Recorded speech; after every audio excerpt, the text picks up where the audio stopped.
television has fundamentally changed American politics. And as people that are about to be voters, you need to understand the role that television plays to help you become an informed voter. And the best way to do that is for you guys to become television commercial makers yourselves. That's what this project's all about.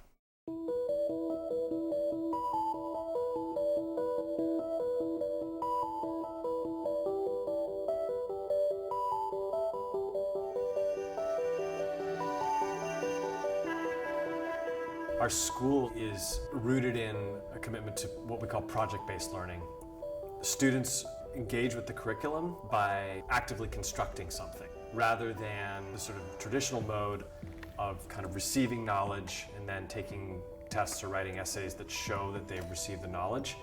We want to take it one step further. So there's lots of back and forth debate in our country about how much of a right does the government have to say about your private property. Campaign Ads for Voters is a project in which students study what's on the November ballot and take a position on one of the propositions, make a 30-second campaign commercial that tries to change a voter's mind to vote the way they'd like to vote, and then they screen that on the night before the election to a group of voters and try to participate in that way in the actual election.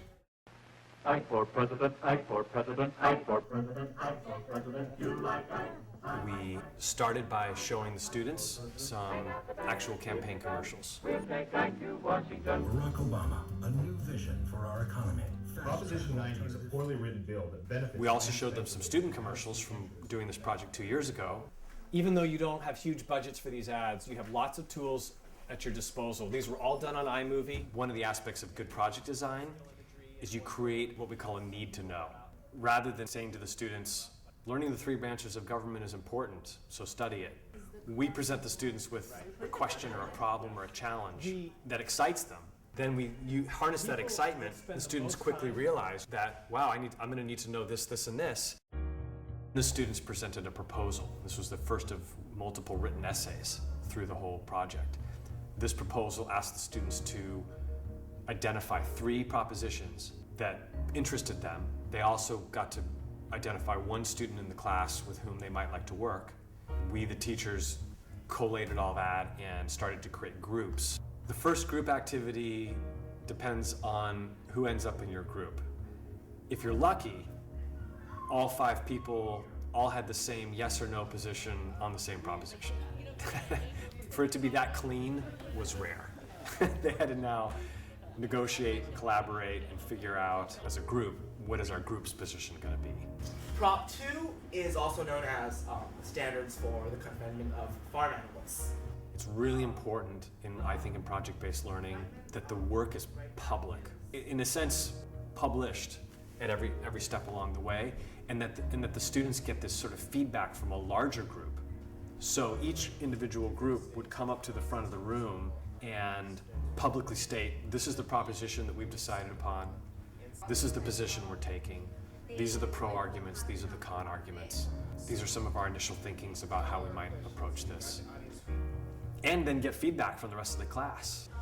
I had a weird question about your pros and cons sort of thing that had to do with So we're taking the position of yes on 1A. It would bring a high-speed rail to California that would link Northern California to Southern California.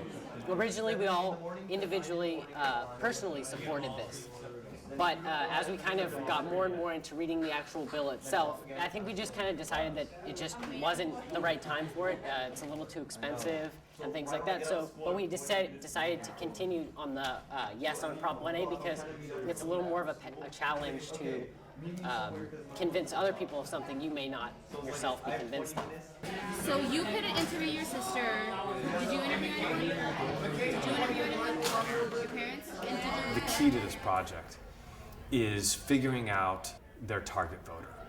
So they had to figure out what are the issues, what is the sort of constellation of issues that this proposition addresses or is influenced by, and then go out and start talking to voters. We were supposed to just do a bunch of interviews of people we knew and decide what would a good swing voter group be to like aim our ads specifically at this group of voters to try and sway them to vote yes. And through our interviews, we decided to do working class females from the ages of 30 to 50, and we felt That group that did Prop 1A on the train, what they learned in that focus group research was exactly what I was hoping all students learn. That sometimes what you think the proposition's about, the surface level, is actually not what's motivating the voter to go a certain way. working class, they don't have a lot of extra money to be spending on gas and high cost of airplanes and stuff like that. So we figured, and just males would just be, we figured they'd be more excited by the idea of a train. So we figured females would be like a challenging group to go, but we also feel like it wouldn't be too hard to sway them over to vote yes. They realized that they didn't need to make a transportation argument, they actually needed to make an economic argument. To try and change drug offenders so that they do not make the same mistake again. So we have to get all this stuff, all the images, and get started. How are you gonna get this? That's not going to be hard. So far in the project, it's been sort of a critical thinking and an intellectual process. And now they're able to sort of apply that. And that's why I love about projects. You show that you know something deeply when you're able to use that in the process of creation. They needed to again present that, needed to be signed off on that before they got any technology, before they were able to start producing the commercial itself. One, It's script, remember. 2, 3. Tired of being trapped in traffic, tired of the rising cost of gas, Yes. tired of pollution. Yes. Prop 1A allows the government to Once the script and storyboard were signed off, satisfactory, the students were able to have access to computers, video cameras, the software that they needed. We have a computer lab, we have laptops. Some students needed to go out and get live footage, other students just needed to collect imagery on the internet. Our digital media teacher was also teaching a class that had a lot of these students in it, and they were working on the video and some in that context.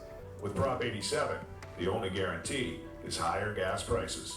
Vote no on Prop 87. The rough cut feedback session really tells the students what they need to do next. Most of what needs to be said about the commercial in terms of improving it is said by the students in the audience. I'll speak last often and I'll add a couple things that may not have been mentioned, but the students, after many years of this, are really good at giving each other constructive criticism. But it's actually not rising, so we'll just pretend that we made this like a couple weeks ago. In the final days, this is when the mad scramble occurs. You know, we've got 120 students. The ads are coming in or not coming in, as the case may be. We're trying to gather them up on hard drives, get them into the right QuickTime format. Computers are shutting down, work's getting lost, people are screaming.